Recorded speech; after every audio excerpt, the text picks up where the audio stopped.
Hello everybody, I'm Jireh. Magic Treehouse 2, The Night at Dawn.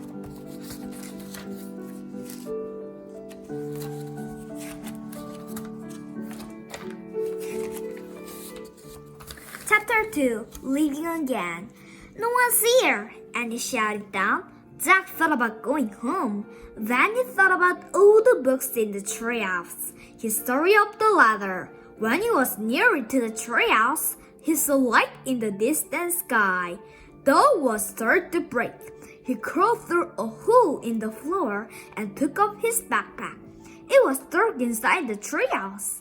Annie was shining her flashlight on the book scared about. "They're still here," she said. She stopped the light on a dinosaur book. It was the book that had taken them to the time of the dinosaurs. "Remember the Tyrannosaurus?" asked Annie. Jack shuddered. Of course he remembered. How could anyone forget seeing a real-life Tyrannosaurus Rex? The light fell on a book about Pennsylvania. A rustic bookmark stuck out of it. "Remember the picture of Frog Creek?" said Annie. "Of course," said Jack. "That was the picture that had brought them home." "There's my favorite," said Annie. The light was shining on a book about knights and castles. There was a blue leather bookmark in it.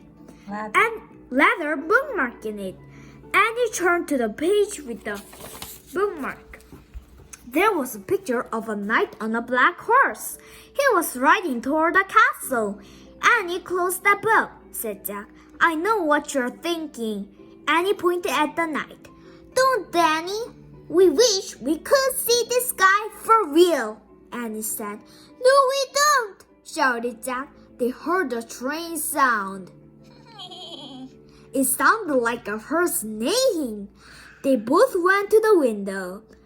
Annie shined the flashlight down on the ground. "Oh no," whispered Jack. "A knight," said Annie. "A knight in shining armor, riding a black horse through the Frog Creek woods." Then the wind began to moan. The leaves began to tremble. It was happening again. "We're leaving!" cried Annie. "Get down!" The wind moaned louder. The leaves shook harder, and the treehouse started to spin. It spun faster and faster. Jack squeezed his eyes shut. Then everything was still, absolutely still. Jack opened his eyes. He shivered. The air was damp and cool. The sound of a horse whinny came again from below. "I think we're here," whispered Annie. She was still holding the castle book. Jack peeked out the window. A huge castle loomed out of the fog. He looked around.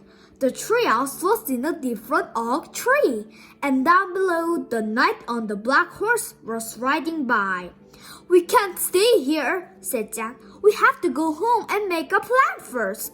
He picked up the book about Pennsylvania. He opened into the page with the rustic bookmark. He pointed to the photograph of the Frog Creek woods.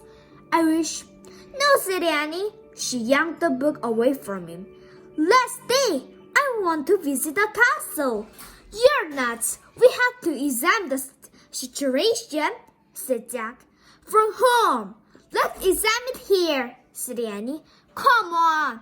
He held out his hand. "Give it." Annie gave Jack the book. "Okay.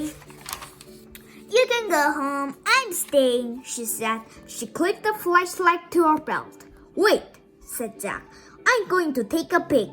A teeny peek," she said. As she scooted down the ladder, Jack groaned. "Okay," she had on. He couldn't live without her. Besides, he sort of wanted to take a peek himself. He put down the book about Pennsylvania. He dropped the castle book into his pack. He stepped onto the ladder and headed down into the cool, misty air. Thanks for watching. Please don't forget to subscribe to our channel and click on the thumbs up to like this video. Bye bye.